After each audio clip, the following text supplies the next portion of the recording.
And let's now take you across to Washington, D.C., where DD India's Saurabh Shukla is joining me from. And good morning to you, Saurabh, there in D.C. Now, how is this stoppage of firing being viewed in the corridors of power in the American capital and the world, the Western world at large?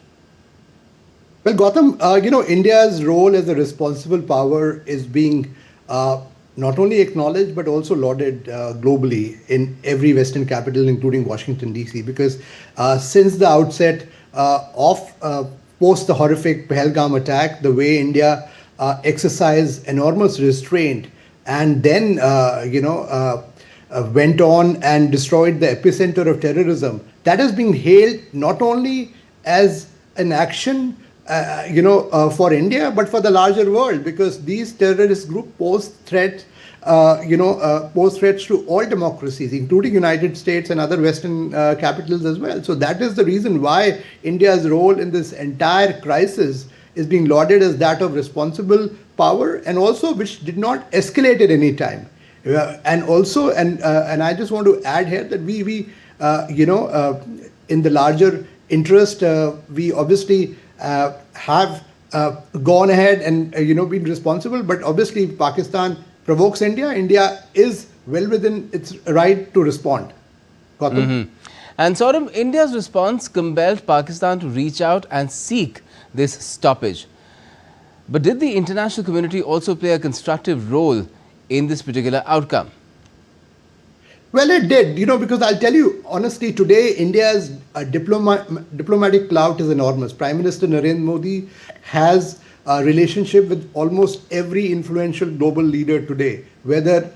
So that is something that really played a role, and it's a new strategic doctrine. So I would say that not only has India come out in some ways with flying colors, but also a new strategic doctrine has been established where the world recognizes that India's right to not only retaliate but to protect its citizens. So that has been established. So this is a new strategic doctrine, Gautam, and I would say a lot of analysts, world leaders have now realized that this is a new India which has strategic restraint but also reserves the right to retaliate if its citizens are attacked or this terror activities or terror infrastructure continues. So I would say that in global capitals like Washington, D.C., there is a sense of India's responsibility getting reinforced. Also, a new strategic doctrine that has been reinforced post these developments which have happened. And as I mentioned earlier, that India reserves the right, if Pakistan provokes India anymore, if they violate the terms of the arrangement, India will have the right to retaliate in the manner befitting to what it deserves to safeguard its citizens, and also to make sure that we work towards a safer and a better world and a world free of terrorism. Gautam? Saurabh, E is equal to MC square is an equation which a lot of people are familiar with. But India has put across a new equation where it's concerned is that any act of terror, future act of terror, is equal to an act of war. What does the world feel about that? How does it see that? Well, Gautam, I can tell you the proof of putting it is in eating it, right?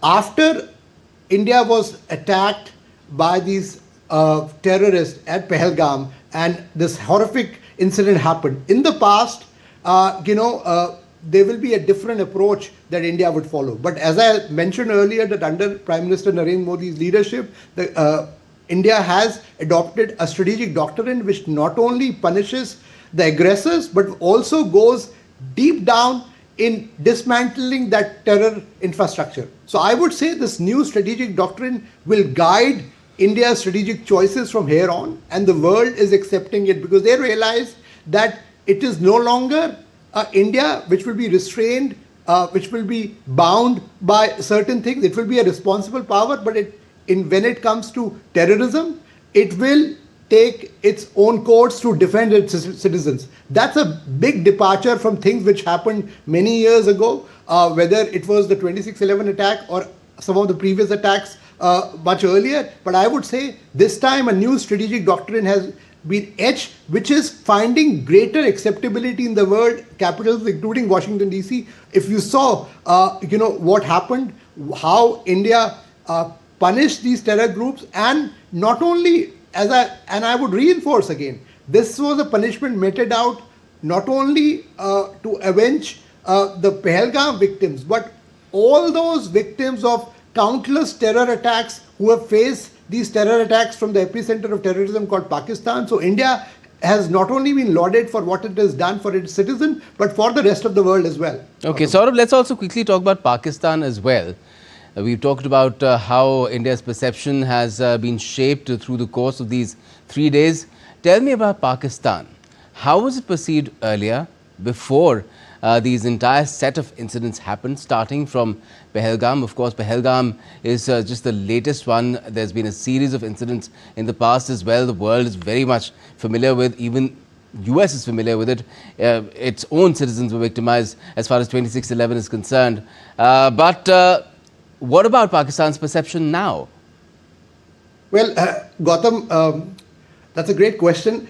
I would say that Pakistan continues to be the epicenter of terrorism. That has been reinforced. You saw the visuals that came out after India destroyed the terror infrastructure and the terror camps. The Pakistani army generals were seen with proscribed terrorist leaders at the funeral of some of these terrorists. What does it tell the world? And the world is acknowledging it. I've spoken to many influential leaders here in Washington, D.C., and everybody has seen that photograph. That should be etched in the memory of anyone who believes that terrorism should be eliminated, because this is a clear proof. And this goes on to say that not only has India's action led to these the terror infrastructure being destroyed, we have also exposed Pakistan's double face in front of the world by ensuring that Pakistan comes out and its duplicity and its complicity of the Pakistani army with these terror groups. That has been exposed threadbare in front of the international community and key interlocutors of the world, and that is coming out in open now. And Saurabh, in the past we've seen third parties preaching to India as well. Do you think these third parties have been effectively silenced as well with what has happened? Well, I can tell you, it's a new India, Naya Bharat, under the leadership of the Prime Minister Narendra Modi. It makes its own strategic choices. It does what is there in the national interest of India, and that's what India has done and achieved. I don't think we, as they say strategically, we obviously we are a country we are a land of peace. We are a country which wants peace, but obviously we will make sure that we will make our own strategic choices. We have friends all over. As I mentioned, Prime Minister Narendra Modi today enjoys friendship with many influential global leaders, but we will make our own strategic choices. And in this current standoff also, it is India's decision that we have made, and India will continue to make sure that if there are any further terror attacks, if there is any violation of this arrangement, India will respond with its full might. That's the understanding that I'm getting, and I think there's a recognition of that position, Gautam. Saurabh Shukla, thank you so much for joining us from Washington, D.C. Thank you.